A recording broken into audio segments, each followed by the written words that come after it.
ഇന്ന് ശരിക്കും പറഞ്ഞാൽ ടെക്നോളജിയുടെ കാലമാണ്. വിവരസാങ്കേതികത അതിൻ്റെ എല്ലാം ഏറ്റവും എക്സ്ട്രീമായിട്ടുള്ളൊരു കാലഘട്ടത്തിലാണ് നമ്മൾ ജീവിക്കുന്നത്. ശരിക്കും ഈ AI പോലുള്ള പുതിയ കാലത്തെ സാങ്കേതിക വിദ്യകൾ മനുഷ്യൻ്റെ ജീവിതത്തെ, പ്രത്യേകിച്ച് അവൻ്റെ റിലേഷൻഷിപ്പിലായാലും അവൻ്റെ ദൈനംദിന മറ്റ് ജീവിതത്തിലായാലും ഒക്കെ എത്രമാത്രം അഫക്റ്റ് ചെയ്യുന്നു എന്നുള്ളതിനെ പറ്റിയും, അതുപോലെ തന്നെ ഒരു AIക്ക് കൈൻഡ്നെസ്സിനെ പറ്റി സംസാരിക്കാൻ പറ്റും, എമ്പതിയെ പറ്റി സംസാരിക്കാൻ കഴിയും, അല്ലെങ്കിൽ അതിനെപ്പറ്റിയ ധാരണകൾ നമുക്ക് നൽകാൻ കഴിയും. പക്ഷെ അതിലേക്ക് എത്തിച്ചേരാൻ സാധ്യമല്ല, അല്ലേ? കൈൻഡ്നെസ് എന്ന് പറയുന്നത് എന്താണെന്ന് എക്സ്പ്ലെയിൻ ചെയ്യാനോ ഒക്കെ AIക്ക് സാധിക്കും, പക്ഷേ അതെന്താണ് എന്ന് അനുഭവിക്കാൻ അതിന് സാധ്യമല്ല.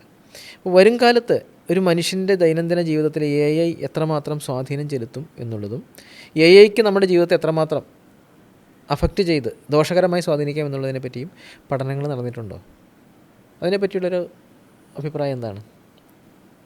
ധാരാളം പഠനങ്ങൾ നടന്നിട്ടുള്ള ഒരു മേഖലയാണിത്. ഞാൻ തന്നെ ഇപ്പോൾ ഒരു AI ഇൻ ബിസിനസ് ആൻഡ് അക്കാഡമിയിൽ നിന്ന് വർക്ക്ഷോപ്പ് കഴിഞ്ഞിട്ടാണ് നേരെ വരുന്നത്, ബാംഗ്ലൂരിൽ നിന്ന്. രാവിലെ അവിടെ ലാൻഡ് ചെയ്തുള്ളൂ. AI ബാധിക്കാത്ത ഒരു മേഖലയുമില്ല. ഇപ്പോൾ ഷിജോ പറഞ്ഞു വെച്ചത് വൈകാരിക മേഖലയിൽ AIക്ക് സ്വാധീനം ചെലുത്താൻ കഴിയുമോ എന്നുള്ള ചോദ്യമാണ്. പക്ഷെ ഞാൻ ഭയപ്പെടുന്നൊരു കാര്യം തന്നെയാണ്. ഞാൻ വിചാരിച്ചിരുന്നത് AIക്ക് ഒരുപക്ഷെ വൈകാരിക മേഖലയിൽ കൈകടത്താൻ സാധിക്കില്ല എന്നുള്ള ചിന്താഗതിയായിരുന്നു. ഞാൻ അടുത്ത കാലത്ത് വായിച്ച പുസ്തകമാണ് കൈഫൂലി എന്ന് പറയുന്ന ഒരാൾ എഴുതിയ പുസ്തകമാണ് AI സൂപ്പർ പവേഴ്സ്. അത് ചൈനയും US-നെയും കമ്പയർ ചെയ്യുന്ന എഴുതുന്ന പുസ്തകമാണത്. അദ്ദേഹം വേറെ പുസ്തകം എഴുതിയിട്ടുണ്ട്, 2040 എന്താണ് AI സംഭവിക്കാൻ പോകുന്നത്. അതിനകത്ത് 10 കഥകൾ അദ്ദേഹം എഴുതിയിട്ടുണ്ട്. ഇപ്പോൾ ഇദ്ദേഹം അദ്ദേഹം ഗൂഗിൾ, മൈക്രോസോഫ്റ്റ്, ആപ്പിൾ ഇവിടെയൊക്കെ ജോലി ചെയ്ത ആളാണ് കൈഫൂലി. അദ്ദേഹം തൈവാനിലുള്ള ആളാണ്, പക്ഷേ അമേരിക്കയിലാണ് അദ്ദേഹം ജോലി ചെയ്തതുമെല്ലാം. ഇപ്പോൾ ചൈനയിലാണ് അദ്ദേഹത്തിൻ്റെ പ്രവർത്തനങ്ങളെല്ലാം. അപ്പോൾ അദ്ദേഹത്തിന് ഒരു ക്യാൻസർ അസുഖം പിടിച്ചു. അപ്പോൾ അദ്ദേഹം വളരെയധികം പ്രതിസന്ധി അനുഭവിച്ചു. അപ്പം അന്നേരം ആ സമയത്തൊക്കെ എഴുതിയ പുസ്തകമാണത്. അപ്പോൾ അതിനകത്ത് അവസാനം അദ്ദേഹം പറയുന്നത്, ഞാൻ ഹോസ്പിറ്റലിലായിരുന്നു കഴിഞ്ഞപ്പോൾ എനിക്ക് മനസ്സിലാക്കാൻ സാധിച്ചു, കെയർ, സ്നേഹം, കരുണ ഇതൊന്നും മെഷീന് നൽകാൻ കഴിയില്ല. ഞാൻ മെഷീനുമായി ബന്ധപ്പെട്ട് ഒത്തിരി പഠിച്ചാണെങ്കിലും ഇതൊന്നും എനിക്ക് നൽകാൻ കഴിയില്ല എന്ന് പറഞ്ഞ് അദ്ദേഹം ആ പുസ്തകം അവസാനിപ്പിക്കുന്നത്. അപ്പോൾ അദ്ദേഹം 10 കഥകൾ പറയുന്നുണ്ട്, 2040 സംഭവിക്കാൻ പോകുന്ന 10 കഥകൾ. അത് 2020 കാലഘട്ടത്തിൽ എഴുതിയ പുസ്തകമാണത്. ഇന്നിപ്പോൾ 2025 ആയുള്ളൂ. ഞാനപ്പോൾ 5 വർഷം പിന്നിട്ടിരിക്കുകയുള്ളൂ. അപ്പോൾ അദ്ദേഹം 2040 സംഭവിക്കുന്ന വിഭാവനം ചെയ്ത കാര്യങ്ങളേക്കാൾ അഡ്വാൻസ്ഡ് ആയിട്ടുള്ള കാര്യങ്ങളെല്ലാം സംഭവിച്ചു കഴിഞ്ഞിരിക്കുന്നു വെറും 5 വർഷം കൊണ്ട്. പിന്നെ ഇന്നലെ വായിച്ചൊരു കഥ. അപ്പോൾ നമ്മൾ പറയും സ്നേഹം മെഷീന് നൽകാൻ കഴിയുമോ? ഞാൻ വായിച്ചത് ചില ആളുകൾ ജീവിത പങ്കാളിയായി മെഷീൻസിനെ കണ്ടെത്തിയിരിക്കുന്നു. സ്നേഹം നൽകുന്ന, എൻ്റെ പ്രശ്നങ്ങൾ മനസ്സിലാക്കുന്ന, എനിക്ക് വേണ്ട ഉപദേശം നൽകുന്ന. ശരിയായിരിക്കും, അതിൻ്റെ ഉപബോധ മനസ്സിൽ നമുക്കറിയാം ഇതൊരു മനുഷ്യനല്ല. പക്ഷേ ആ റോബോട്ടുമായി മനുഷ്യൻ ശാരീരിക ബന്ധം പുലർത്താൻ സാധിക്കുന്ന മെഷീനാണ്. നമ്മുടെ വിഷമങ്ങൾ കേൾക്കാൻ തയ്യാറുള്ള മെഷീനാണ്.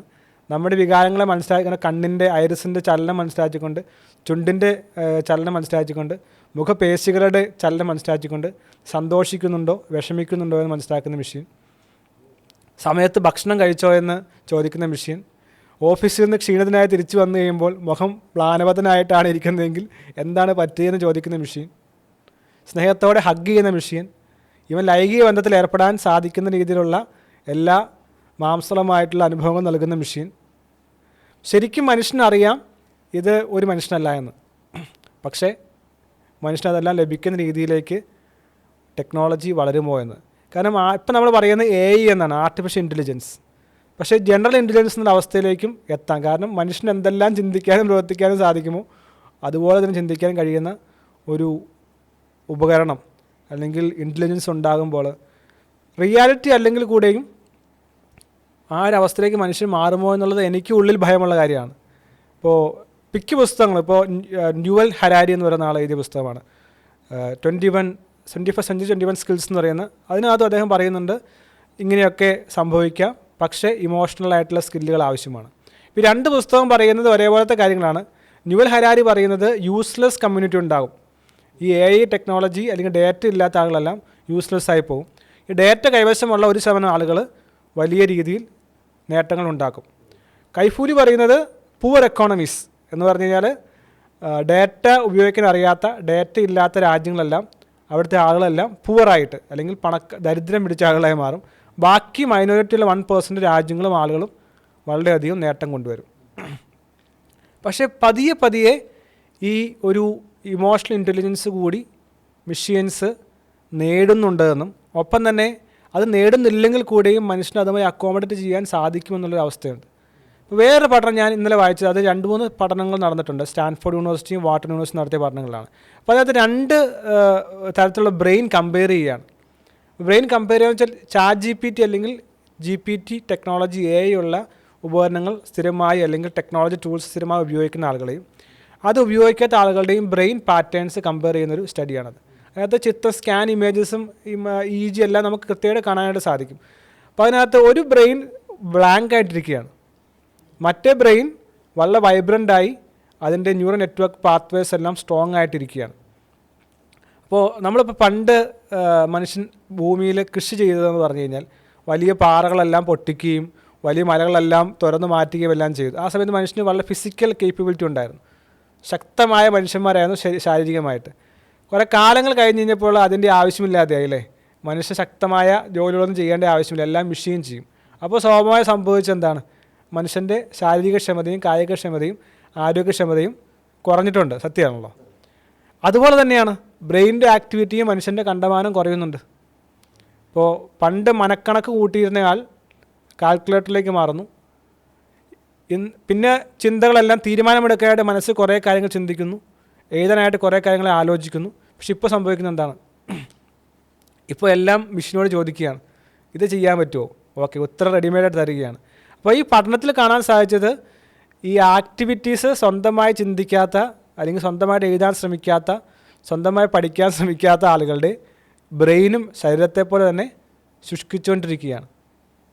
അപ്പോൾ ഒരു ചോദ്യമാണ്, നാം പെട്ടെന്ന് ഇപ്പോൾ ഈ പുസ്തകങ്ങളിലെ ഞാൻ കൈഫൂലിയെ പോലെയോ അതല്ലെങ്കിൽ ഈ ന്യൂവൽ ഹരാരിയെ പോലെയോ ഇലോൺ മസ്കിനെ പോലെയോ ഒന്നും ബുദ്ധിയുള്ള ആളല്ലല്ലോ. അപ്പോൾ അവർ പറയുന്നതനുസരിച്ച് അവർ ഇപ്പോഴും പറയുന്നത് ഈ മെഷീൻസിന് എന്തായാലും ഇമോഷണൽ കേപ്പബിലിറ്റിയെ നേടാനായിട്ട് സാധ്യത കുറവായിരിക്കും. അപ്പോൾ അതുകൊണ്ട് തന്നെ ഈ പഠനങ്ങളെല്ലാം പറഞ്ഞു വയ്ക്കുന്നത് ഇമോഷണൽ ഇൻ്റലിജൻസിനാണ് ഇനി നിലനിൽപ്പുള്ളത്. എന്നുവെച്ചാൽ ഇമോഷൻസ് വേണ്ട സാധ്യത ഏതെല്ലാമാണ്. ഇപ്പോൾ എമ്പതി, മറ്റുള്ളവരെ മനസ്സിലാക്കാനായിട്ട് അത് മെഷീന് സാധിക്കും. എമ്പതി എന്ന് ഞാൻ പറഞ്ഞു, ഫേഷ്യൽ എക്സ്പ്രഷൻ നോക്കി അറിയാൻ സാധിക്കും, അല്ലെങ്കിൽ കണ്ണിൻ്റെ ചലനം നോക്കി മനസ്സിലാക്കാൻ സാധിക്കും. ശരീരത്തിൻ്റെ അല്ലെങ്കിൽ ന്യൂറോൺസിൻ്റെ പ്രവർത്തനങ്ങൾ മനസ്സിലാക്കി മെഷീൻ റീഡ് ചെയ്യാൻ സാധിക്കും. സ്നേഹം മെഷീന് കൊടുക്കാൻ സാധിക്കുമോ, അല്ലെങ്കിൽ കരുണ മെഷീന് കൊടുക്കാൻ സാധിക്കുമോ? ഇതെല്ലാം ഒരു ചോദ്യമുള്ള കാര്യമാണ്. അങ്ങനെയാണ് എങ്കിൽ ഒന്നെങ്കിൽ ഭൂലോകത്തിന് മനുഷ്യൻ ആവശ്യമില്ലാത്ത അവസ്ഥയാവും. കാരണം മനുഷ്യന് എന്തിനാണ് ആവശ്യം? ഇപ്പോൾ ഒരു വളരെ നല്ലൊരു സൂപ്പർ നാച്ചുറൽ എന്ന് പറഞ്ഞൊരു പുസ്തകത്തിനകത്ത് അതിൻ്റെ കഥ അവസാനിക്കുന്നത് ഇങ്ങനെയാണ്. ഈ റോബോട്ട് ഉണ്ടാക്കിയ ആളോട് ഈ റോബോട്ടിനോട് പറയുകയാണ്, ഭൂമി അപകടത്തിലാണ്, നിനക്ക് എന്ത് ചെയ്യാൻ സാധിക്കും, ഈ ഭൂമിയെ രക്ഷിക്കണം, അതിന് വേണ്ട എന്താണെന്ന് ചെയ്യണമെന്ന് പറയുകയാണ്. അപ്പോൾ മെഷീൻ ചെയ്യുന്നത് എന്താണെന്ന് വെച്ച് കഴിഞ്ഞാൽ അതൊരു പ്ലാൻ ഉണ്ടാക്കുകയാണ്. ആ പ്ലാൻ വായിച്ചു കഴിഞ്ഞപ്പോൾ ഇദ്ദേഹം ഞെട്ടിപ്പോയി. കാരണം ഈ ഭൂമിയിൽ എല്ലാ പ്രശ്നത്തിനും കാരണം മനുഷ്യനാണ്. മനുഷ്യനെ ഉന്മൂലനാശം ചെയ്യാനായിട്ടുള്ളൊരു പദ്ധതിയാണ് ഈ മെഷീൻ ഉണ്ടാക്കിയിരിക്കുന്നത്. അപ്പോൾ അങ്ങനെ വന്നു കഴിഞ്ഞാൽ സത്യത്തിൽ ഭൂമിക്ക് എക്സിസ്റ്റൻസിന് മനുഷ്യന് ആവശ്യമില്ലല്ലോ. ഭൂമി നശിപ്പിക്കുന്നതെല്ലാം മനുഷ്യനാണ്. മണ്ണ് നശിപ്പിക്കുന്നത്, സമുദ്രം നശിപ്പിക്കുന്നത്, പ്രകൃതി നശിപ്പിക്കുന്നത്, വനം നശിപ്പിക്കുന്നത്, മരുഭൂമി നശിപ്പിക്കുന്നത്, വെള്ളം നശിപ്പിക്കുന്നത്, വായു നശിപ്പിക്കുന്നത് എല്ലാം മനുഷ്യനാണ്. അപ്പം അങ്ങനെ നോക്കി കഴിയുമ്പോൾ പ്രപഞ്ചത്തെ രക്ഷിക്കാനും ഭൂമി രക്ഷിക്കാനും മനുഷ്യനില്ലാതിരിക്കുന്നതാണ്. ഈ പല പഠനങ്ങളും കാണാൻ സാധിക്കുന്നത് ഒരു 10 വർഷം വേണ്ട, അടുത്ത 5 വർഷത്തിനുള്ളിൽ ഇപ്പോൾ നമ്മൾ ചെയ്യുന്ന ജോലികളുടെ 50% ആ ജോലി ചെയ്യാനുള്ള ആളെ ആവശ്യമില്ലാത്ത അവസ്ഥ വരും. ജോബ് റോൾ മാറിയും job itself will be replaced. ഒരു 50 മുതൽ 60% വരെ ജോലികളും ആവശ്യമില്ല. ഇപ്പോൾ വീഡിയോ എഡിറ്റിംഗ് അല്ലെങ്കിൽ വീഡിയോഗ്രാഫി അല്ലെങ്കിൽ ഫോട്ടോ എഡിറ്റിംഗ്, പോസ്റ്റർ മേക്കിംഗ്, ഇങ്ങനെ തുടങ്ങി സെക്യൂരിറ്റി, സർവൈലൻസ്, ഡ്രൈവേഴ്സ്, ഇങ്ങനെ പല മേഖലകളിലും, അഡ്വക്കേറ്റ് ഉൾപ്പെടെ പല മേഖലകളിലും ആളുകളെ ആവശ്യമില്ല. ഇപ്പോൾ സർജറി ചെയ്യാനായിട്ട് ഇപ്പോൾ ഡോക്ടേഴ്സ് ഇതെല്ലാം വളരെ കൃത്യമായിട്ട് സൂക്ഷ്മമായിട്ട് നിരീക്ഷിച്ചാണ് സർജറി ചെയ്യുന്നത്. പക്ഷേ നാനോ റോബോട്ട്സുകളുണ്ട്. ആ റോബോട്ട് ചിലപ്പോൾ മരുന്നായിട്ടോ കയറ്റി വിട്ടാൽ എവിടെയാണോ പ്രശ്നമുള്ളത് അവിടെ പോയി ക്ലിയർ ആയിട്ട് സർജറി ചെയ്തിട്ട് ആ മെഷീൻ പുറത്തു വരും. എന്ന് വെച്ചാൽ മനുഷ്യനേക്കാൾ കൂടുതൽ സ്പീഡും ആക്യുറസിയും കൊണ്ട് അത് ചെയ്യാൻ സാധിക്കുന്നു. ഇനി മറ്റൊരു കാര്യം പറയാം, നമ്മൾ വിചാരിക്കും ടെക്നോളജിയൊക്കെ വരുമ്പോൾ കോസ്റ്റ് കൂടുമെന്നാണ് ചിന്തിക്കുന്നത്. പക്ഷേ പറയുന്നത് ഇനി കോസ്റ്റ് ഓഫ് ലിവിങ് കുറയുമെന്നാണ് പറയുന്നത്. കാരണം എന്താണെന്ന് വെച്ച് കഴിഞ്ഞാൽ മനുഷ്യൻ്റെ അസുഖങ്ങൾ നേരത്തെ കണ്ടുപിടിക്കാനായിട്ട് സാധിക്കും, അപ്പോൾ പ്രിവെൻറ്റ് ചെയ്യാൻ സാധിക്കും, അപ്പോൾ പല ഓപ്പറേഷൻസ് ഒഴിവാക്കാൻ സാധിക്കും. പിന്നെ ഇപ്പോൾ നമ്മൾ കഴിഞ്ഞ ഒരു നൂറ്റാണ്ട് പരിശോധിച്ച് കഴിഞ്ഞാൽ മനസ്സിലാക്കാൻ സാധിക്കുന്നത് ഈ ജോലിയിൽ വരുമാനം കൂടിക്കൊണ്ടിരിക്കുന്ന അവസ്ഥയാണ് നമ്മൾ കാണാൻ സാധിച്ചത്.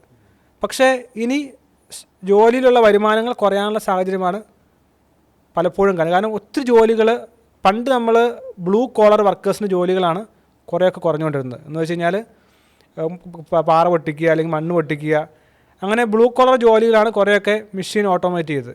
ഇനി നോളജ് വർക്കേഴ്സിനെയാണ് ബാധിക്കാൻ പോകുന്നത്. അറിവ് കൊണ്ട് ബുദ്ധി കൊണ്ട് ചെയ്യുന്ന ജോലികളാണ് ഇനി ബാധിക്കാൻ പോകുന്നത്. കാരണം ഈ ജോലികളിൽ ഒട്ടുമിക്കതും മെഷീൻസ് ഏറ്റെടുക്കും.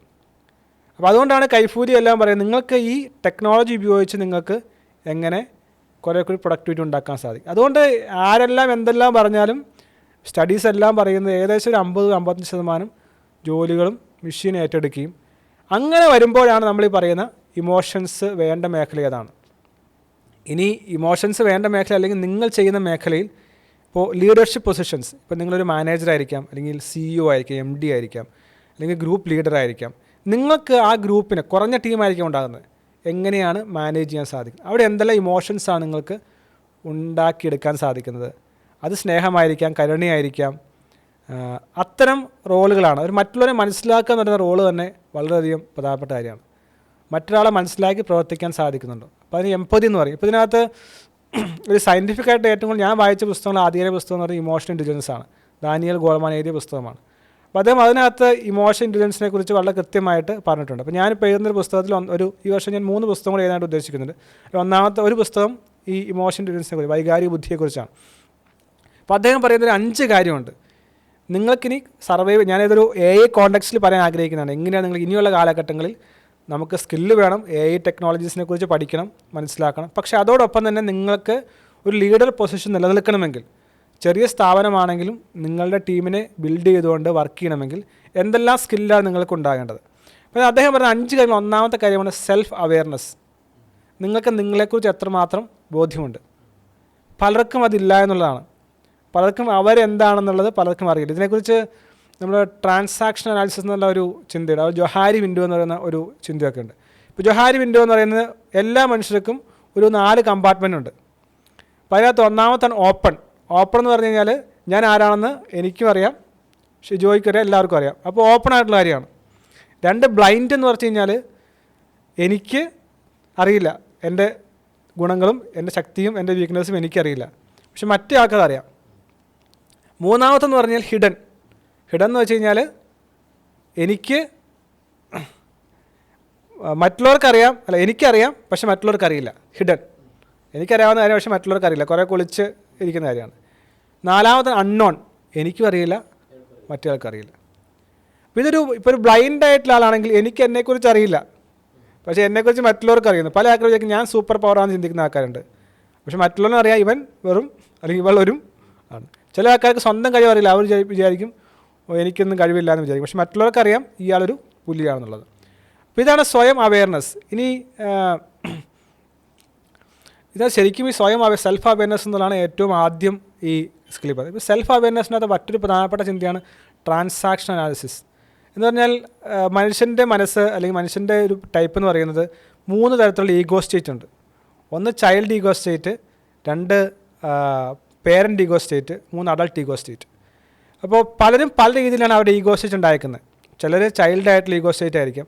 ശരിക്കും ഇതെല്ലാം ഉണ്ടാകുന്ന ചെറുപ്പകാലങ്ങളിൽ ഉണ്ടായിട്ടുള്ള എക്സ്പീരിയൻസ് ആണ്. ഇപ്പോൾ എറിക് ബേൺ ആണ് ഈ അനാലിസിസിനെ കുറിച്ച് പറഞ്ഞിരിക്കുന്നത്. ഇപ്പോൾ ചെറുപ്പകാലത്തിൻ്റെ അനുഭവങ്ങളാണ് മനുഷ്യൻ്റെ ഈ ഒരു മോൾഡ് ഉണ്ടാക്കുന്നത്. ചെറുപ്പത്തിൽ നന്നായിട്ട് ട്രീറ്റ് ചെയ്തിട്ടുണ്ടെങ്കിൽ നമുക്ക് നന്നായിട്ടുള്ള ജീവിതം ഉണ്ടാകും. മോശമായ അനുഭവങ്ങളാണെങ്കിൽ നമ്മുടെ ജീവിതം മോശമായിട്ടുള്ള രീതിയിൽ ട്രീറ്റ് ചെയ്യപ്പെടാൻ സാധ്യത, അല്ലെങ്കിൽ ന്യൂറൽ നെറ്റ്വർക്ക്സും ന്യൂറൽ പാത്വേസും ക്രിയേറ്റ് ചെയ്യപ്പെടാൻ സാധ്യതയുണ്ട്.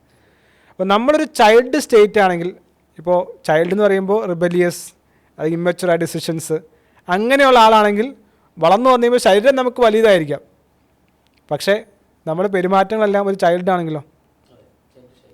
ഇനി ചില ആൾക്കാരുണ്ട് വളരെ ചെറുപ്പത്തിൽ തന്നെ കുറേയൊക്കെ ഒരു ഡിഫിക്കൽട്ടായ ലൈഫാണ് നയിക്കേണ്ടി വരുന്നതെങ്കിൽ അവർ പെട്ടെന്ന് പേരൻ്റായി മാറും.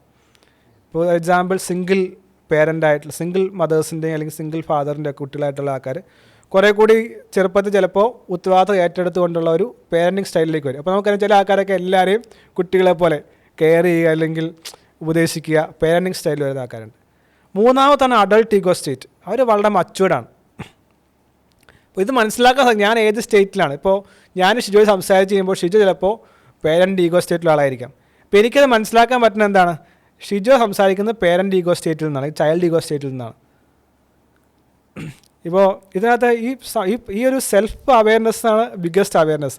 ഇതിനെക്കുറിച്ച് ധാരാളം പുസ്തകങ്ങൾ കാണാൻ സാധിക്കും. ഷിജോയ്ക്ക് കുറേ കൂടി അറിയാം, കാരണം ഈ അറ്റാച്ച്മെൻറ്റ് എന്ന് പറയുന്ന ആംഗിളിലാണ് ഈ പുസ്തകം ഏറ്റവും കൂടുതൽ അറിയപ്പെടുന്നത്. ഇത് അറ്റാച്ച്മെൻറ്റ് പുസ്തകമുണ്ട്,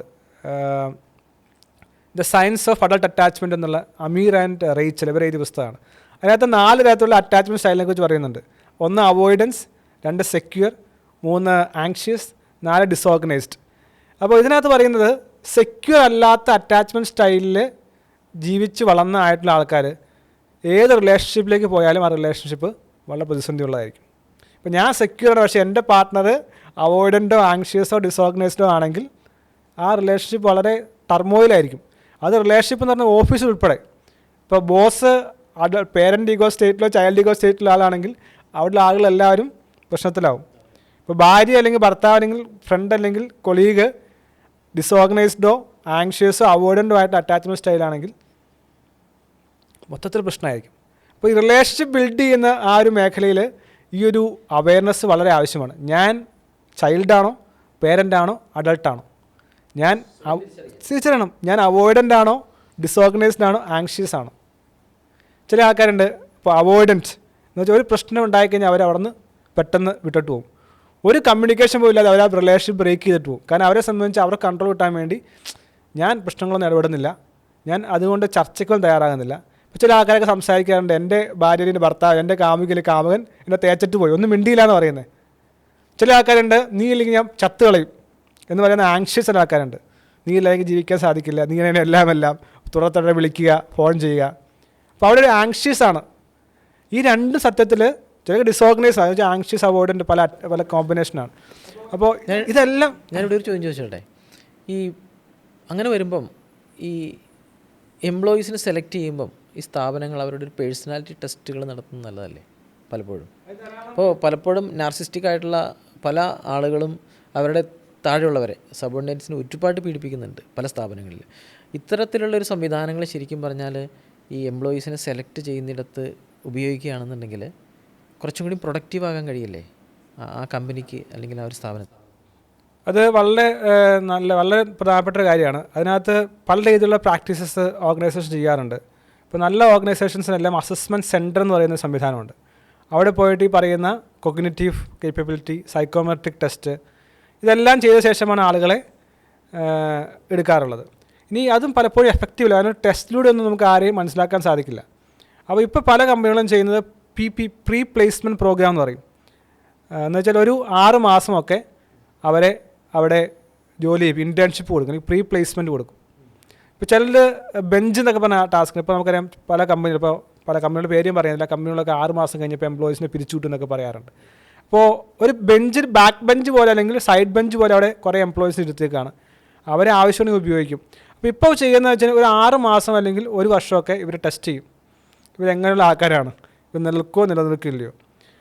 അപ്പോൾ ഒരു ടെസ്റ്റോടെ നമുക്കൊരാളെ മനസ്സിലാക്കാൻ പറ്റുമെന്ന് ചോദിച്ചു കഴിഞ്ഞാൽ എൻ്റെ എക്സ്പീരിയൻസിൽ അത് വളരെ ബുദ്ധിമുട്ടാണ്. അതുകൊണ്ടാണ് ഈ പല റിലേഷൻഷിപ്പ് സ്പോയിലാകുന്നത്. കാരണം എസ്പെഷ്യലി കല്യാണം കഴിയുമ്പോൾ റിലേഷൻഷിപ്പ് സ്പോയിലാകുന്നതിന് കാരണം സ്നേഹത്തോടെ ജീവിക്കുന്ന സമയത്ത് അല്ലെങ്കിൽ റൊമാൻസിൽ ജീവിക്കുന്ന സമയത്ത് അല്ലെങ്കിൽ കല്യാണത്തിന് മുമ്പ് സന്തോഷമായിരിക്കും, അതൊക്കെ എത്ര സംസാരിച്ചാലും നമുക്ക് മനസ്സിലാക്കാൻ സാധിക്കില്ല. പക്ഷേ ഒന്ന് ജീവിച്ച് ഇടപെട്ട് തുടങ്ങി കഴിയുമ്പോഴാണ് മനസ്സിലാക്കാൻ സാധിക്കുന്നത് ഈ ഒരു റിലേഷൻഷിപ്പ് ലോങ് ടൈം നിലനിൽക്കുകയോ ഇല്ലയോ എന്നുള്ളത്. അതൊക്കെ മനസ്സിലാക്കാൻ സാധിക്കും. അപ്പോൾ അവിടെയാണ് ഞാൻ ഈ പറയുന്ന ഇപ്പോൾ തെറാപ്പിസ്റ്റ് അല്ലെങ്കിൽ കൺസൾട്ടൻസിന് നമ്മൾ ഇവരുമായിട്ടുള്ള എക്സ്പീരിയൻസ് നമുക്ക് എന്ത് ചെയ്യണം, ഷെയർ ചെയ്യുമ്പോൾ നമുക്ക് ഇപ്പോൾ എൻ്റെ ജീവിതത്തിൽ ധാരാളം അനുഭവങ്ങളുണ്ട്, ഞാൻ ഓപ്പണായിട്ട് പറയുന്ന കാര്യങ്ങളാണ്. ഇപ്പോൾ എൻ്റെ ഒരു റിലേഷൻഷിപ്പിൽ എനിക്ക് ഒരു സ്ട്രോങ് ആയ റിലേഷൻഷിപ്പ് ഉണ്ടായ സമയത്ത് ആ വ്യക്തി പറഞ്ഞു, നിങ്ങളില്ലെങ്കിൽ ഞാൻ മരിക്കുമെന്ന് പറഞ്ഞു. ഒരു ദിവസം പറഞ്ഞു, ഞാൻ ഇന്ന സ്ഥലത്ത് ഒരു തീർത്ഥയാത്രയ്ക്ക് പോവുകയാണ്, ഞാൻ പറയുന്ന എന്നോട് കുറച്ച് കാര്യങ്ങൾ പറഞ്ഞതിനകത്ത് ഞാൻ പാറക്കെട്ടിൻ്റെ മുകളിൽ നിന്ന് താഴേക്ക് ചാടി മരിക്കാൻ പോവുകയാണ്. അപ്പോൾ രണ്ട് ആംഗിളിൽ നമുക്കത് ചിന്തിക്കാം. ഇപ്പോൾ ഈ ഒരു അറ്റാച്ച്മെൻറ്റ് സ്റ്റൈലിനെ കുറിച്ച് അറിയില്ലാത്ത ആളാണെങ്കിൽ എന്തു പറയും? ആൾ വിചാരിക്കും ഈ ആൾ എന്നെ വല്ലാതെ സ്നേഹിക്കുന്നു, എനിക്ക് വേണ്ടി മരിക്കാൻ വരെ തയ്യാറായിരിക്കുകയാണ്. പക്ഷേ ഈ നോളജ് ഉള്ള ആൾക്ക് മനസ്സിലാക്കാൻ സാധിക്കും സംതിങ് ഇസ് ഫിഷി അല്ലേ. കാരണം ഒരു ഇമോഷണലി സ്റ്റേബിളായ ആൾ ഒരിക്കലും പറയില്ല നീ ഇല്ലെങ്കിൽ ഞാൻ ചാകുമെന്ന് പറയില്ല. അതൊരു സെക്യൂർ ആയിട്ടുള്ള അറ്റാച്ച്മെൻറ്റ് സ്റ്റൈലല്ല. അപ്പോൾ ചിലപ്പോൾ അതെല്ലാം പിന്നീട് എനിക്ക് മനസ്സിലാക്കാൻ സാധിച്ചു ആൾക്കൊരു ഒരു ഡയഗ്നോസിസ് അല്ല ഒരു മാനസികമായിട്ടുള്ള അസുഖത്തിന് ട്രീറ്റ് ചെയ്യപ്പെടുന്ന ആളാണെന്ന്. അത് വളരെ കോംപ്ലിക്കേഷൻ ആണെന്ന് എനിക്ക് പിന്നീട് മനസ്സിലാക്കാനായിട്ട് സാധിച്ചു. അപ്പോൾ അതൊരു പലർക്കും അത് അറിയില്ല. ഈ ഇൻറ്റിമസി അല്ലെങ്കിൽ അറ്റാച്ച്മെൻറ്റ് എന്നുള്ള രീതിയിൽ ജീവിക്കുന്ന ആൾക്ക് വിചാരിക്കും ഇത് പോസിറ്റീവാണ്. അതുകൊണ്ട് ഞാൻ പറഞ്ഞത് ഈ ടെസ്റ്റ് ചെയ്തുകൊണ്ട് നമുക്ക് ഒരാളുടെ പേഴ്സണാലിറ്റിയോ അല്ലെങ്കിൽ മനസ്സിലാക്കാം. അപ്പോൾ ഇതിനെല്ലാം ഒറിജിനായിട്ട് എനിക്ക് മനസ്സിലാക്കാൻ സാധിച്ചത് ചൈൽഡ്ഹുഡ് ഫാക്ടേഴ്സ്, മനുഷ്യൻ്റെ സെൽഫ് ക്രിയേറ്റ് ചെയ്യപ്പെടുന്നത് ചെറുപ്പത്തിലാണ്. ഇമോഷണൽ അജിലിറ്റി എന്ന പുസ്തകമുണ്ട്. അതിനകത്ത് ഡേവിഡ് സൂസൻ എന്ന് പറയുന്ന ഒരു വ്യക്തി എഴുതിയ പുസ്തകമാണ്. ആ പുസ്തകത്തിൽ ഇതിനെക്കുറിച്ച് പറയുന്നുണ്ട്. The body keeps the score എന്ന് പറയുന്ന ഒരു പുസ്തകമാണ്. Bessel van der Kolk. വളരെ എസെൻഷ്യലായ പുസ്തകമാണ്. എസ്പെഷ്യലി ഈ ജീവിതത്തിൽ വളരെ വിഷമങ്ങളിലൂടെ കടന്നുപോയിട്ടുള്ള ആളുകളൊക്കെ വായിച്ചിരിക്കുന്ന പുസ്തകമാണ് the body keeps the score. അതുപോലെ തന്നെ ദ ബയോളജി ഓഫ് ബിലീഫ് എന്ന പുസ്തകമുണ്ട്. ബ്രൂസ് ലിപ്റ്റൺ എഴുതിയ പുസ്തകം. അപ്പോൾ ഈ പുസ്തകത്തിലെല്ലാം പറയുന്ന ഒരു കാര്യമുണ്ട്. ഇതിൻ്റെ എസൻസ് ഇതാണ്: നമ്മുടെ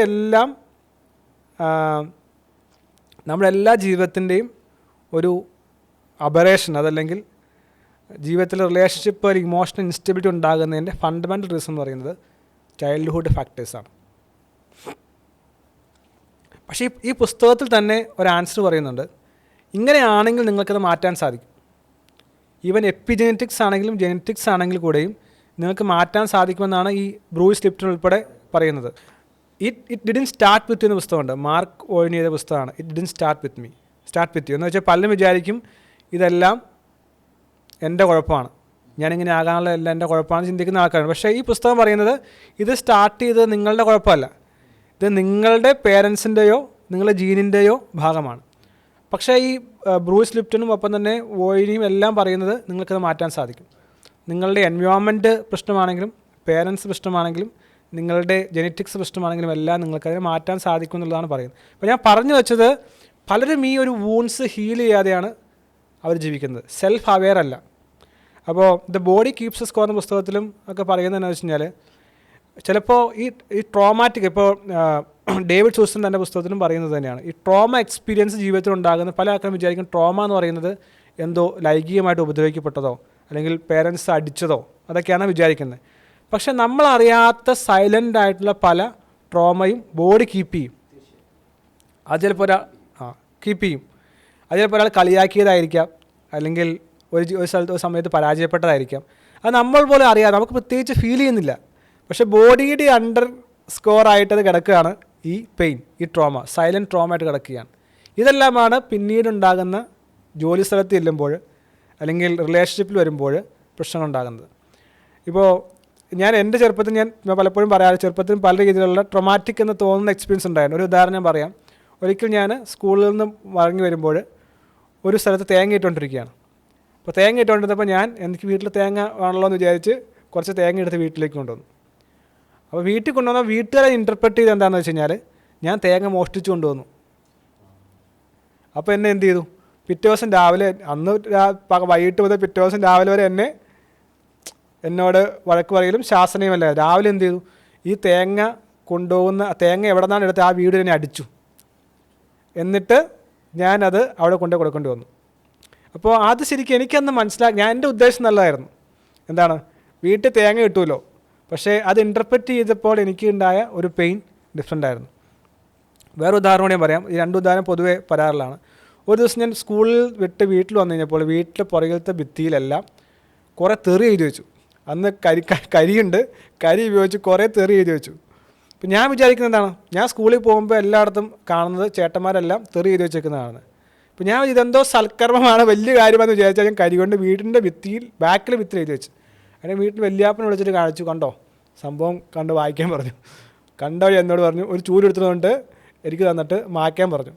ഒരു ബക്കറ്റും വെള്ളം എടുത്തേ മായ്ക്കുന്നു, എൻ്റെ പിന്നിൽ നിന്ന് അടിയോട് അടിയിരിക്കുന്നു.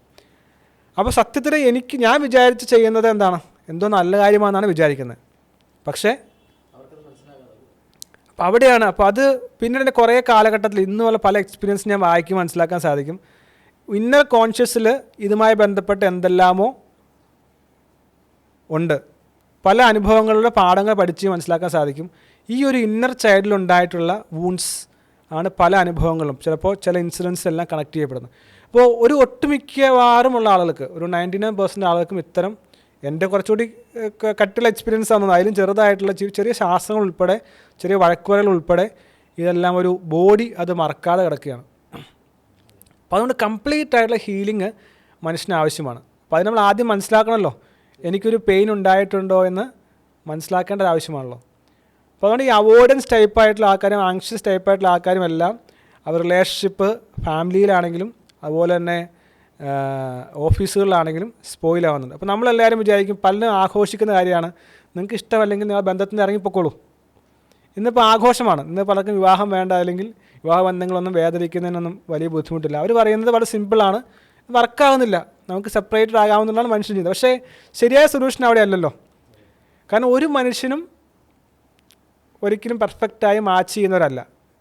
അപ്പോൾ അവിടെയാണ് ഈ ഒരു സെൽഫ് അവെയർനെസ്, ഞാൻ എന്തുകൊണ്ടാണ് ഇങ്ങനെ ചിന്തിക്കുന്നത്, മറ്റുള്ള എന്തുകൊണ്ടാണ് ചെയ്യുന്നത്. അപ്പോൾ ഒന്നാമത്തെ ഫാക്ടർ എന്ന് പറയുന്നത് ഇമോഷണലി നമുക്ക് ഇൻ്റലിജൻ്റ് ആകണമെങ്കിൽ സെൽഫായിട്ട് അവെയറായി ഞാൻ എങ്ങനെയുള്ള വ്യക്തിത്വമാണ്, ഞാൻ ദേഷ്യപ്പെടുന്ന ആളാണോ, ഞാൻ ഈഗോ ഉള്ള ആളാണോ.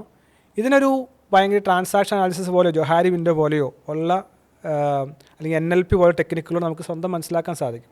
ഇപ്പോൾ എനിക്ക് എൻ്റെ കുറേ ക്ലയൻറ്റുകളിൽ ഞാൻ പലരും കണ്ടിട്ടുണ്ട്, ചിലർക്ക് വളരെ സീരിയസ് ആയിട്ടുള്ള ഹെൽത്ത് കോൺസിക്വൻസസ് ഉണ്ടായിട്ടുള്ള ആളുകൾ, ചിലർക്കൊക്കെ ഈ ഒരു ദേഷ്യം കൊണ്ട് അതല്ലെങ്കിൽ ഈ പല നെഗറ്റീവായിട്ടുള്ള ഇമോഷൻസ് കൊണ്ട് വളരെയധികം അസുഖങ്ങളുണ്ടായിട്ടുള്ള ആളുകളെയും കണ്ടിട്ടുണ്ട്. അപ്പോൾ അതിനകത്ത് ഒരാൾക്ക് അറ്റാക്ക് വരുന്ന ഒരാളാണ്, വളരെ മേജറായിട്ടുള്ളൊരു ബൈപ്പാസ് ഒക്കെ ചെയ്യേണ്ടി വന്ന ഒരാളാണ്. അപ്പോൾ അദ്ദേഹം ഈ ഒരു ഹീലിംഗ് എക്സസൈസിൽ പാർട്ടിസിപ്പേറ്റ് ചെയ്തു. അതുപോലെ അദ്ദേഹം ഭയങ്കര ദേഷ്യക്കാരനും മുരടനുമായിട്ടുള്ള ആളായിരുന്നു. അപ്പോൾ ശരിക്കും അദ്ദേഹം സസ്പെക്റ്റ് ചെയ്തതിന് രണ്ടാമതൊരു അറ്റാക്ക് കൂടെ ഉണ്ടാകാനുള്ള സാഹചര്യം ഉണ്ടായിരുന്നതാണ്. അത്രയ്ക്ക് ദേഷ്യമുള്ള ആളായിരുന്നു. അപ്പോൾ അദ്ദേഹം ഇന്നിപ്പോൾ ഏകദേശം ഒരു 22 വർഷം കഴിഞ്ഞു, ഇതുവരെ ഇപ്പോൾ ആരോഗ്യത്തോടെ ഇരിക്കുകയാണ്. അപ്പോൾ അദ്ദേഹം ഈ ടെക്നിക്ക് കടന്നു പോയപ്പോൾ ഇന്നർ ചൈൽഡിനെ ഹീൽ ചെയ്യാൻ സാധിച്ചു. അപ്പോൾ നമ്മൾ ഈ പുസ്തകങ്ങൾ വായിക്കുമ്പോൾ അല്ലെങ്കിൽ ഒരു കുറേ അധികം അസുഖങ്ങൾ ഉണ്ടാകുന്നതിൻ്റെ പ്രധാനപ്പെട്ട കാരണം എന്ന് പറയുന്നത് ഈ ഇന്നർ ചൈൽഡിൻ്റെ ഈ ഇമോഷൻസാണ്. അപ്പോൾ ഞാൻ സെൽഫ് അവെയർനെസ് ഉണ്ടെങ്കിൽ നമുക്ക് നമ്മുടെ ശരീരത്തെ കുറേയധികം ആരോഗ്യത്തോടെ നിലനിർത്താനായിട്ട് സാധിക്കും. അപ്പോൾ ഇതിനകത്ത് ഏറ്റവും മോശമായിട്ടുള്ള ഇമോഷൻസ് എന്ന് പറയുന്നത് ഹേട്രഡ് അല്ലെങ്കിൽ പക, വിദ്വേഷമാണ്. വേറൊരു വ്യക്തിയോട് പക വെച്ചുകൊണ്ടിരിക്കുന്നുണ്ടെങ്കിൽ അത് നമ്മുടെ ജീവിതത്തെ തകർത്ത് കളയുമെന്നുള്ളതാണ്.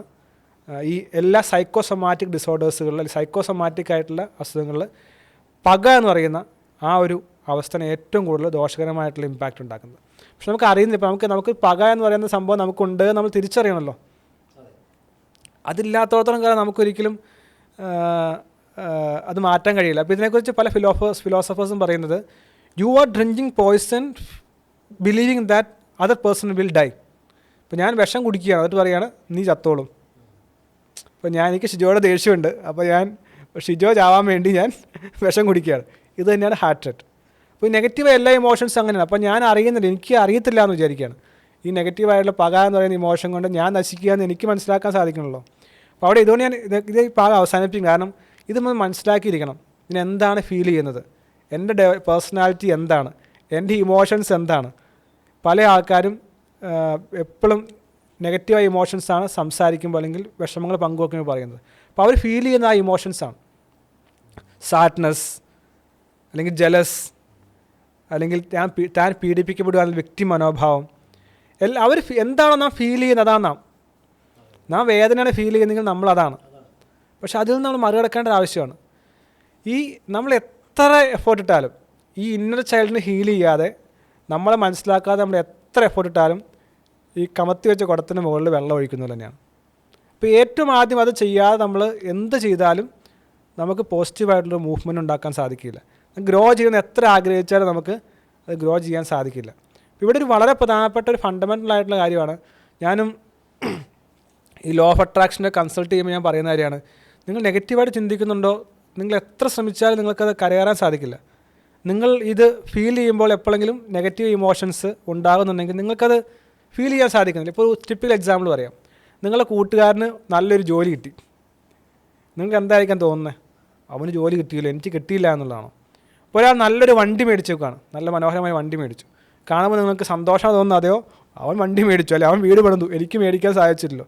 ഇങ്ങനെ നിങ്ങൾ അങ്ങനെ ചിന്താഗതിയാണ്, പാറ്റേൺ ആണെങ്കിൽ നിങ്ങൾക്കൊരിക്കലും അങ്ങനെ ഒരു ലെവലിലേക്ക് എത്താൻ സാധിക്കില്ല.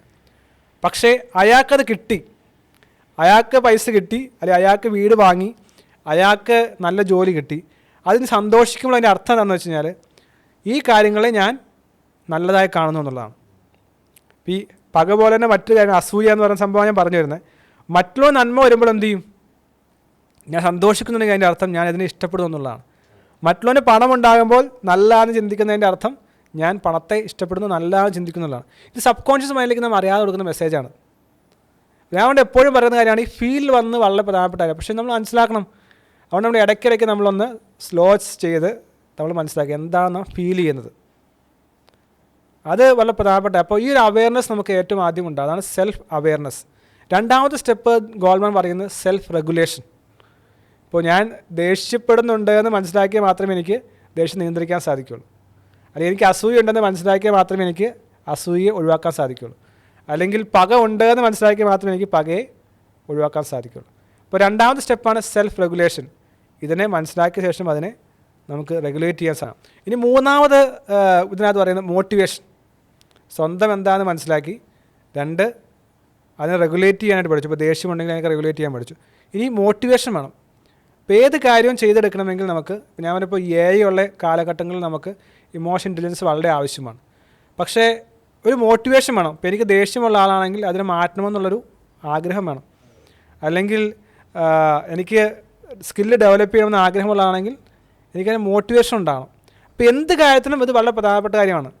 ഒരിക്കലും നമുക്കൊരാളെ തള്ളി മരം കയറ്റാൻ പറ്റില്ല, അല്ലെങ്കിൽ ഇൻസ്പിറേഷൻ കൊടുക്കാൻ സാധിക്കില്ല. സ്വയമായിട്ട് നമുക്കൊരു മോട്ടിവേഷൻ വേണം എല്ലാ കാര്യങ്ങളും ചെയ്യാനായിട്ട്. എൻ്റെ ഇന്നർ ചൈൽഡ് വൂണ്ടഡ് ആണെങ്കിൽ അത് നന്നാക്കണമെന്ന് ഞാൻ തന്നെ ചിന്തിക്കണം. എൻ്റെ ചെറുപ്പത്തിലോ അല്ലെങ്കിൽ പാരമ്പര്യമായിട്ടുള്ള ലിമിറ്റിംഗ് ബിലീഫ്സ് ആണെങ്കിൽ എൻ്റെ ബ്രെയിനിനെയും മൈൻഡിനെ റീപ്രോഗ്രാം ചെയ്യാൻ ഞാൻ തയ്യാറാകണം, മോട്ടിവേറ്റഡ് ആകണം. അപ്പോൾ നമുക്കറിയാം, കൗൺസിലിങ്ങിലും കൺസൾട്ടിങ്ങിനും വരുന്ന ആളുകൾ കുറേ ആൾക്കാരെല്ലാം മെസ്സേജ് അയക്കും, എൻക്വയറി ചെയ്യും. ഇപ്പോൾ ചിലർക്ക് ഫീസും അടയ്ക്കും, പക്ഷേ കുറേ ആൾക്കാർ വരാറില്ല. കാരണം ആഗ്രഹമുണ്ട്, പക്ഷേ അത് മോട്ടിവേഷനായിട്ട് ചെയ്യാനായിട്ട് സാധിക്കുന്നില്ല. അപ്പോൾ ഇതൊരു പ്രധാനപ്പെട്ട കാര്യം. നിങ്ങൾക്ക് ഇമോഷണൽ ഇൻ്റലിജൻ്റ് ആകണമെങ്കിൽ ഈ മോട്ടിവേഷൻ വളരെ ആവശ്യമാണ്. ഇനി നാലാമത്തെ കാര്യം എന്ന് പറയുന്നത് എംപതിയാണ്. എംപതി എന്ന് വെച്ചാൽ മറ്റുള്ളവനെ മനസ്സിലാക്കാൻ സാധിക്കുക. അപ്പോൾ അതാണ് പ്രധാനപ്പെട്ട. നമ്മൾ ആദ്യം നമ്മളെ മനസ്സിലാക്കി നമ്മുടെ കുറവുകളെ കൺട്രോൾ ചെയ്യുമെന്ന് മനസ്സിലാക്കി അതിനുവേണ്ടി നമ്മൾ മോട്ടിവേഷൻ ചെയ്യാൻ ശ്രമിച്ചു. ഇനി നമുക്ക് വേണ്ട ഒരു പ്രധാനപ്പെട്ട കാര്യം മറ്റുള്ളവനെ മനസ്സിലാക്കാൻ സാധിക്കും. ഇവിടെയാണ് ഏറ്റവും അധികം പ്രശ്നങ്ങളുണ്ടാകുന്നത്. നാം മറ്റുള്ളവർ നോക്കുമ്പോൾ നമുക്ക് അയാളെ മനസ്സിലാക്കാൻ സാധിക്കുന്നില്ല. നമ്മുടെ ഓഫീസിൽ ഒരാൾ പെർഫോമൻസ് കുറവാണ്, ഒരാൾ വൈകി വരുന്നു, അല്ലെങ്കിൽ നമ്മുടെ കൂട്ടുകാരൻ നമ്മൾ സംസാരിക്കുന്നില്ല, അല്ലെങ്കിൽ ഭാര്യയായിട്ട് ഭർത്താവായിട്ട് നമ്മൾ ദേഷ്യപ്പെടുന്നു. നമ്മൾ എങ്ങനെയാണ് തിരിച്ച് റെസ്പോണ്ട് ചെയ്യുന്നത്? നമുക്ക് വേണമെങ്കിൽ അവരെ മനസ്സിലാക്കാതെ നമുക്ക് പ്രവർത്തിക്കാം. അവരെ വഴക്ക് പറയാം, കുറ്റം പറയാം, നീ അങ്ങനെയാണ് ഇങ്ങനെയാണെന്ന് പറയാം, നിങ്ങളെപ്പോഴും വൈകി വരികയാണെന്ന് പറയാം. പക്ഷേ അവിടെയാണ് ഈ പറയുന്ന മിഷ്യൻസിൻ്റെ ഇൻ്റലിജൻസിൻ്റെ അപ്പുറത്ത് നമുക്ക് ചിന്തിക്കാൻ, പ്രവർത്തിക്കാൻ പറ്റുമോ ചിന്തിക്കേണ്ടത്. എനിക്ക് നിങ്ങളെ മനസ്സിലാക്കാൻ സാധിക്കുന്നുണ്ടോ? ഇപ്പോൾ ഫാമിലി റിലേഷൻഷിപ്പിൻ്റെ കൗൺസിലിംഗ് ചെയ്യുന്ന ഷിജോയ്ക്കറിയാം, ഈ റിലേഷൻഷിപ്പിൻ്റെ ഫണ്ടമെൻ്റലായിട്ട് കാര്യം എന്ന് പറയുന്നത് എംപതിയാണ്, മനസ്സിലാക്കലാണ്. ആ ആളെ മനസ്സിലാക്കി കഴിഞ്ഞാൽ പിന്നെ നമ്മുടെ പല 99% പ്രശ്നങ്ങളും തീരും. അപ്പോൾ ശരിക്കും പറഞ്ഞാൽ ഈ സെൽഫ് ലവ് എന്ന് പറയുന്നതും അത് തന്നെയാണല്ലോ അല്ലേ. എന്നെ മനസ്സിലാക്കുക, എന്നെ സ്നേഹിക്കുക എന്ന് പറയുന്നത് ഞാൻ എൻ്റെ മറ്റുള്ള ആളെ കൂടി മനസ്സിലാക്കുക എന്നുള്ളതാണ്. അപ്പോൾ എംപതി എന്ന് പറയുന്നത് എനിക്ക് മറ്റുള്ളവരെ എത്രമാത്രം മനസ്സിലാക്കാൻ സാധിക്കും. ഞാനൊരു അധ്യാപകനായിട്ട് കൂടി ജോലി ചെയ്യുന്ന ആളാണ്. എനിക്ക് പല സമയങ്ങളിലും ശരിക്കും എൻ്റെ ജീവിതത്തിൻ്റെ ഇമോഷണൽ ഇൻ്റലിജൻസിനെ കുറിച്ച് എനിക്ക് കൂടുതൽ മനസ്സിലാക്കാൻ സാധിച്ച 2 സന്ദർഭങ്ങളാണ്. ഒന്ന്, എൻ്റെ കുടുംബജീവിതത്തിൽ ഞാൻ ഇടപെട്ടപ്പോഴും, 2 സ്റ്റുഡൻസുമായി ഇടപെട്ടപ്പോഴും എനിക്ക് എൻ്റെ ഇമോഷൻ ഇൻ്റലിജൻസിനെ കുറിച്ച് മനസ്സിലാക്കാൻ സാധിച്ചത്. അപ്പോൾ പല സമയങ്ങളും എനിക്ക് കിട്ടുന്ന ഫീഡ്ബാക്ക്, അത് വാക്കുകൊണ്ടാണെങ്കിലും പേപ്പർ കൊണ്ടാണെങ്കിലും എനിക്ക് കിട്ടുന്ന ഫീഡ്ബാക്കുകളെ ഞാൻ കൃത്യമായി വിലയിരുത്തുന്ന ആളാണ്. അപ്പോൾ ഞാൻ ഈ ഫീഡ്ബാക്ക് എൻ്റെ ഭാര്യ അല്ലെങ്കിൽ എൻ്റെ ഗേൾ ഫ്രണ്ട് എന്നോട് പറയുന്ന എല്ലാ ഫീഡ്ബാക്കുകളും, സ്റ്റുഡൻസ് നൽകുന്ന എല്ലാ ഫീഡ്ബാക്കുകളും ഞാൻ വായിക്കുകയും മനസ്സിലാക്കുകയും ചെയ്തപ്പോൾ ഒരു കോമണായ ത്രെഡ് ഉണ്ടെന്ന് എനിക്ക് മനസ്സിലാക്കി. ഞാൻ അവർക്ക് എന്താണ് വേണ്ടതെന്ന്, അല്ലെങ്കിൽ അവരെന്താണ് പറയുന്നതെന്ന് മനസ്സിലാക്കാൻ കഴിയാതെ പോയ ഒരാളാണെന്ന് ഞാൻ ചില സമയങ്ങളിൽ എനിക്ക് മനസ്സിലാക്കാൻ സാധിച്ചു. അതെനിക്കറിയില്ലായിരുന്നു. അപ്പോൾ പിന്നീട് എനിക്ക് ചിന്തിക്കുമ്പോൾ ഞാൻ മനസ്സിലാക്കും, ഓക്കെ അവർക്ക് എന്താണ് വേണ്ടത്, അവരെന്താണ് ഉദ്ദേശിക്കുന്നത്, അവരെന്ത് എക്സ്പെക്റ്റ് ചെയ്യുന്നത്. ഞാൻ അവരോട് സംസാരിക്കുമ്പോൾ, അവരോട് ക്ലാസ് എടുക്കുമ്പോൾ, അല്ലെങ്കിൽ അവരോടുമ്പോൾ അവരെന്താണ് എക്സ്പെക്റ്റ് ചെയ്യുന്നത്, അവരെന്തുകൊണ്ട് അങ്ങനെ പറയുന്നു. ഇപ്പോൾ ഒരാൾ ഒരു കാര്യം കൂടെ പറയുകയാണ്, നമ്മൾ കൂടെ ദേഷ്യപ്പെടുകയായിരിക്കാം, അല്ലെങ്കിൽ ഒരു കാര്യം കൂടെ പറയുകയായിരിക്കാം. അവരെന്തുകൊണ്ടാണ് പറയുന്നത്. ഇപ്പോൾ ഞാൻ വളരെ ഡിഫിക്കൽട്ടായിട്ട് ട്രക്കിങ്ങിന് പോകുന്ന ആളാണ്. ട്രക്കിങ്ങിന് പോകുമ്പോൾ ഭാര്യ പറയും, നിങ്ങൾ അവിടെ പോകരുത്, ഇവിടെ പോകരുത്, എപ്പോഴും വിളിക്കും. അപ്പോൾ ഞാൻ ചിന്തിക്കുന്നത് എന്താണ്, എന്നെ ശല്യപ്പെടുത്തണം, എന്നെ പോകാൻ അനുവദിക്കുന്നില്ല. പക്ഷേ അവരുടെ ഉള്ളിൽ ഒരു കൺസേൺ ഉണ്ട്, നിങ്ങൾ പോയെങ്കിൽ നിങ്ങൾക്ക് അപകടം പറ്റുമോ, നിങ്ങൾ റിസ്ക് എടുത്തു കഴിഞ്ഞാൽ നമുക്ക് ഇവിടെ പിള്ളേരുണ്ട്, കുടുംബമുണ്ട്. അപ്പോൾ ഇതൊക്കെ അവരെ നമ്മൾ നോക്കുമ്പോൾ നമുക്കത് എൻജോയ് ചെയ്യണം, നമുക്ക് റിസ്ക് എടുക്കണം. പക്ഷേ അവർ ചിന്തിക്കുമ്പോൾ ഇപ്പോൾ അമ്മ എപ്പോഴും ഫോൺ വിളിക്കും, ഞാൻ എന്തിനാണ് വിളിക്കേണ്ടത്, ഞാൻ എവിടെയില്ല. പക്ഷേ അവർക്കിപ്പോൾ കൺസേൺ ആണ്, കാരണം മോൻ എവിടെയാണ്, എന്താണ്. അപ്പോൾ നമുക്ക് ആ ഒരു അണ്ടർസ്റ്റാൻഡിംഗ് ആണ് ഈ എമ്പതി, മറ്റുള്ളവരെ മനസ്സിലാക്കാൻ. ഇപ്പോൾ ഓഫീസിൽ ഇത് വളരെ പ്രധാനപ്പെട്ട കാര്യമാണ്. പലപ്പോഴും പറയുന്നത് ആളുകൾ റിസൈൻ ചെയ്ത് പോകുന്നതിൻ്റെ കാരണം ഓഫീസോ കമ്പനിയോ അല്ല, they are living A boss. ഒരാൾ റിസൈൻ ചെയ്ത് പോകുന്ന 90% കാരണം എന്ന് പറയുന്നത് ബോസിന് ഇഷ്ടമല്ല. പിന്നെയുള്ള കാലഘട്ടത്തിൽ ഏറ്റവും കൂടുതൽ ആവശ്യമുള്ള കാര്യമാണ് ഈ പറയുന്ന മറ്റുള്ളവരെ മനസ്സിലാക്കാനുള്ള കഴിവ്, എസ്പെഷ്യലി ഫാമിലി റിലേഷൻഷിപ്പ്. കാരണം മനുഷ്യന് ഹാപ്പിനെസ് നൽകുന്ന ഒരു പ്രധാനപ്പെട്ട ഫാക്ടറാണ് പർപ്പസ് കഴിഞ്ഞാൽ ബന്ധങ്ങൾ, സ്നേഹമുള്ള ബന്ധങ്ങൾ. അത് പഠനത്തിൽ കണ്ടെത്തില്ല, ലോകത്തിലെ ഏറ്റവും കൂടുതൽ ഹാപ്പി ആയിട്ടുള്ള ആളുകൾ ഏറ്റവും നല്ല ബന്ധങ്ങളുള്ള ആളുകളാണെന്നുള്ളതാണ്. അപ്പോൾ ലോകത്തിലെ ഏറ്റവും കൂടുതൽ സന്തോഷമുള്ള ആളുകൾ എന്ന് പറയുന്നത് ഏറ്റവും നല്ല ബന്ധങ്ങൾ, ഏറ്റവും കൂടുതലല്ല, ഏറ്റവും ക്വാളിറ്റി റിലേഷൻഷിപ്സ് ഉള്ള ആളുകളാണ് ഏറ്റവും നല്ല ബന്ധങ്ങൾ കീപ്പ് ചെയ്യുന്നതാണ് പറയുന്നത്. അപ്പോൾ ഗോൾഡ്മാൻ പറയുന്നത് 1 self awareness, 2 self regulation, 3 motivation, 4 empathy, 4 empathy, 5 social skills. അപ്പോൾ ഞാൻ ഈ പറയുന്ന സെൽഫ് റെഗുലേഷനും എംപതിയും മോട്ടിവേഷൻ എല്ലാം വേണമെങ്കിൽ സോഷ്യൽ സ്കിൽസ് വേണം. ഇപ്പോൾ എനിക്ക് കുറേ ആളുകൾ സംസാരിക്കണമെങ്കിൽ, ഇടപഴകണമെങ്കിൽ ഒരു സോഷ്യൽ സ്കിൽസ് വേണം. ഇടപഴകാനുള്ള കഴിവ്, സംസാരിക്കാനുള്ള കഴിവ്, ഹ്യൂമർ പറയാനുള്ള കഴിവ്. അപ്പോൾ ഇതും കൂടി നമ്മൾ അക്വയർ ചെയ്യേണ്ടതാണ്. ഈ 5 സ്കില്ലുകൂടി കൂടുന്നതാണ് ഇമോഷണലി ഇൻ്റലിജൻ്റ് ആളുകളുടെ സൈൻ. അപ്പോൾ നമ്മൾ നോക്കേണ്ടത് ഈ 5 കാര്യം എനിക്കുണ്ടോ, ഈ 5 കാര്യം ഉണ്ടെങ്കിൽ ഞാൻ ഇമോഷണലി ഇൻ്റലിജൻ്റ് ആണ്. ഇല്ലെങ്കിൽ എന്ത് ചെയ്യണം, ഡെവലപ്പ് ചെയ്യാനായിട്ട് നമ്മൾ കൂടുതൽ പ്രാക്ടീസ്